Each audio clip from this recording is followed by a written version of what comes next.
Good evening everybody. आज का हमारा टॉपिक है टाइप्स ऑफ हिंदू मैरिज,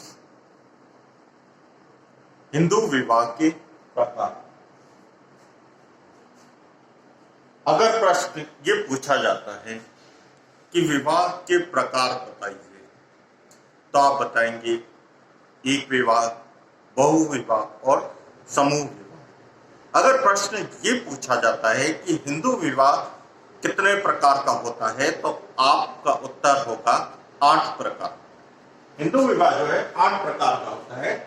ब्रह्म विवाह, देव विवाह, आर्ष विवाह, प्रजापति विवाह, आसुर विवाह, गांधर्व विवाह, राक्षस विवाह और 8वां पैशाच विवाह।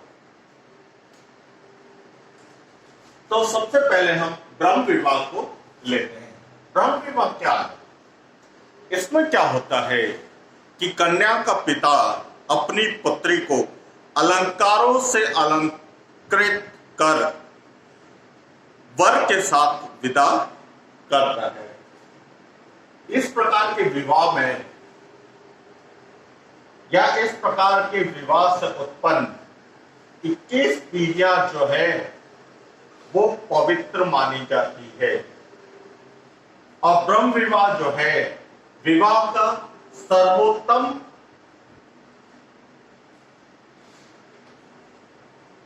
प्रकार है। वर्तमान समय में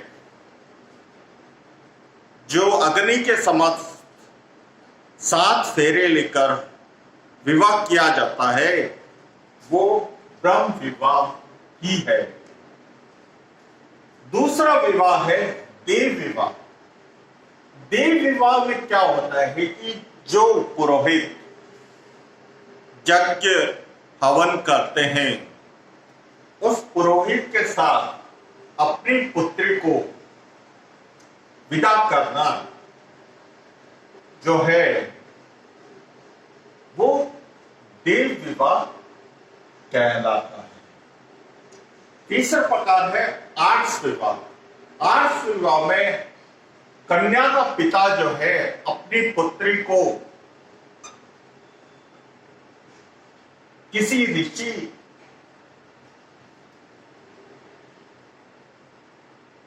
के साथ विदा करता है और गाय व बैल का जोड़ा भेंट करता है। इस विवाह को आर्ष विवाह कहते हैं। अब चौथा प्रकार है प्रजापत्य विवाह। इस विवाह में वर और वधू दोनों को ये कहा जाता है कि आप दोनों जो है वो जीवन भर धर्म का आचरण करोगे। पांचवा प्रकार है आसुर विवाह। आसुर विवाह में क्या होता है कि कन्या को कन्या मूल्य देकर खरीदा जाता है और उसके साथ विवाह किया जाता है। वो विवाह आसुर विवाह कहलाता है। कुछ लोग जो है वो सामने वाला लड़की दे रहा है तो उनसे लेना पसंद नहीं करते, वापस उनको देना भी पसंद करते हैं। वो जो है आसुर विवाह किया करते हैं। अब छठा प्रकार है गांधर्व विवाह। आपस में प्रेम हो जाने से किसी पवित्र वस्तु को या किसी प्राकृतिक वस्तु को साक्षी मानकर एक दूसरे को पति पत्नी स्वीकार कर लेना गांधर्व विवाह कहलाता है। वर्तमान में प्रेम विवाह जो है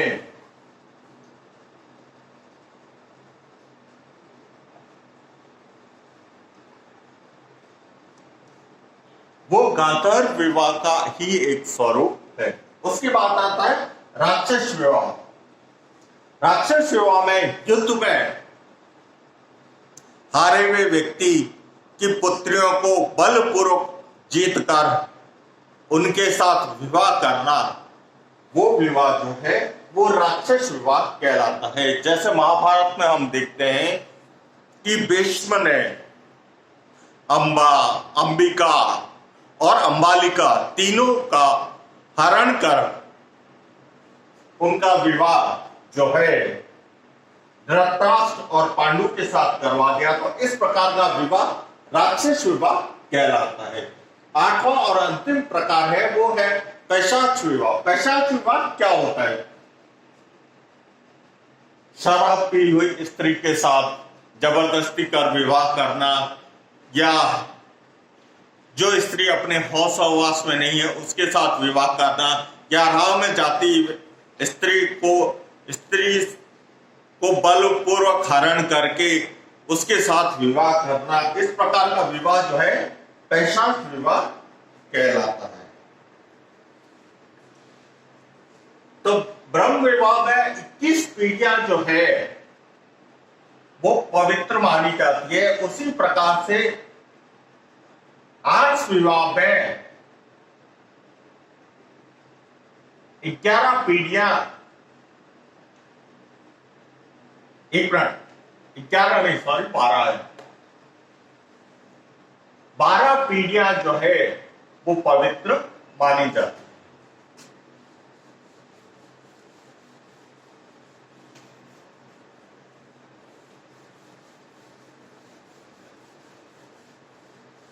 अब इन विवाहों में देखते हैं तो सर्वोत्तम विवाह जो है वो ब्रह्म विवाह ही है।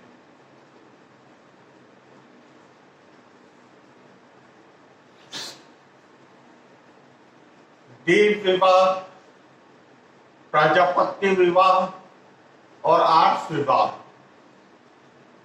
ये मध्यम विवाह है।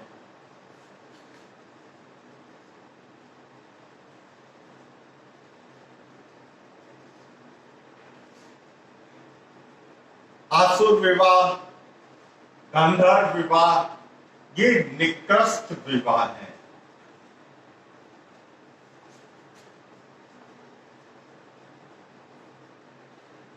और राक्षस विवाह और पैशाच विवाह जो है वो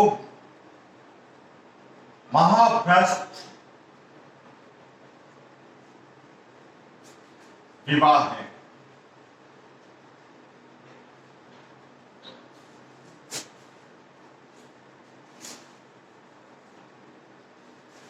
तो हिंदू धर्म के अनुसार देखें तो विवाह के 8 प्रकार ही होते हैं, 9वां प्रकार नहीं है।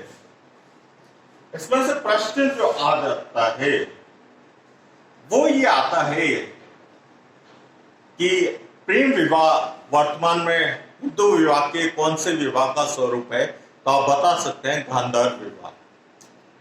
राक्षस विवाह में पूछा जा सकता है कि भीष्म ने किन 3 लड़कियों का हरण करके अपने भाइयों के साथ विवाह किया? तो नाम याद रखिएगा, अंबा, अंबिका और अंबालिका।